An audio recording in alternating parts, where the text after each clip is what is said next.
Hi, this is Holly Boon. This is video 23, attempt 2. Here is the equipment I've gathered for IV catheter placement. So we've got clippers, two sizes of IV catheters. We've got 22 and 20. We've got some pre-cut tape, we've got some sterile flush, as well as a T injection port with that's already been pre-flushed with sterile saline. Bandaging scissors. We've got some Chlorhex meth soaked cotton wool balls for surgical for the scrub. We've got conforming bandage, orthopedic padding, sharps container, as well as some gloves for PPE here. Also added this sterile dressing for covering the IV catheter. Plugging in the fluid pump, I have to check it for safety hazards. So here I can see the cord is not damaged, as well as the IV pump, so it's safe for use. Ensure there's no contamination of the fluid bag. Check the packaging for any damage or tears, which there is none on this one. So check the colour of it, making sure it's nice and clear and there's no discoloration to it. To identify my patient, I will use the page card. This will tell me the name and surname of the patient, the procedure they're having, the gender, their desexing status, and their colouring and markings to identify them that way. The other thing I'll use to identify her is her hospital chart, which is on her caddy here. So that one has her patient name and surname again, patient ID number, date of birth, weight, the procedure she's having. I can see it's Lily. I can see her markings match up to the signament we have on file. We also use, you can't see on her, but she does have a patient ID tag around her collar. So we also use that in our clinic to identify patients. Here is our hospital whiteboard. Now that also has details of the patients in hospital with those similar descriptions. Alrighty, so I'm going to be putting an IV in Lily today. So first, I'm just going to clip up her leg. Nice big fluid. So you can prep the area.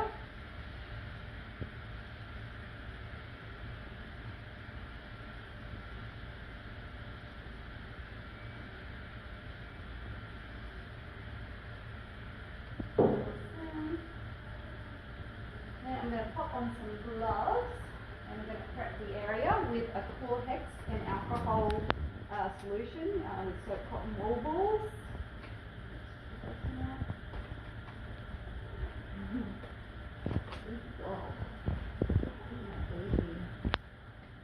Alright, and to do this, got my cotton wool here. We're going to do similar to a surgical scrub, so you go from the incision point and work your way out in a circle, not overlapping where you've been, and then dispose of the cotton wool afterwards.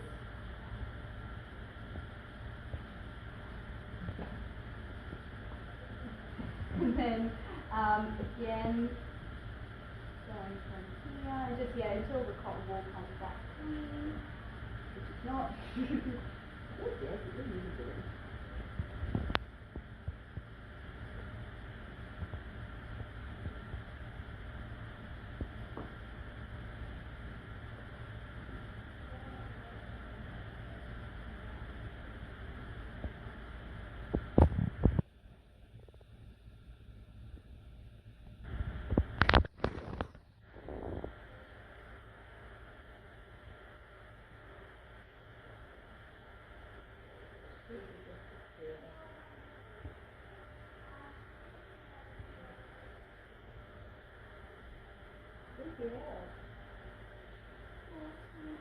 Yeah.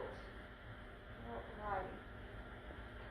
So, I'm going to come around here. I'm going to be putting an IV in this mallet drain today. You can hold up to the joint. That's this one that runs up through here. I'm going to take a 20 gauge catheter. Here we go.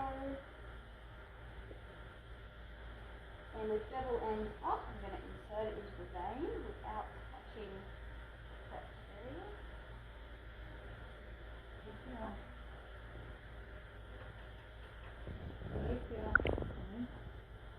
There you go.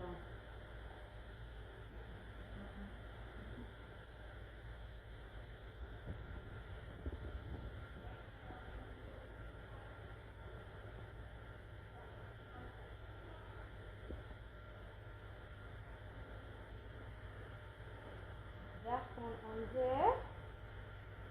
Put that one in the shafts.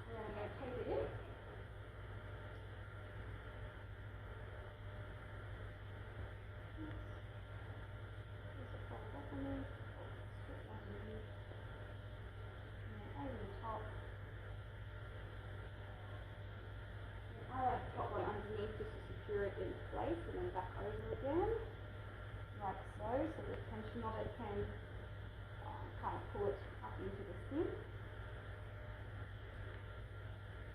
Okay, so that's all taped in. Then I've got this little sterile strip here. I'm going to pop over the insertion point so the vet can still see that it is in place.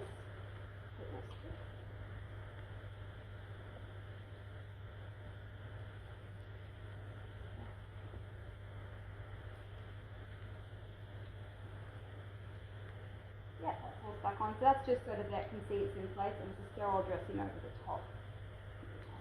Awesome. So I'm going to touch it. After the clippers have been used, I will drop a couple drops of oil onto the blade to maintain them. Like so.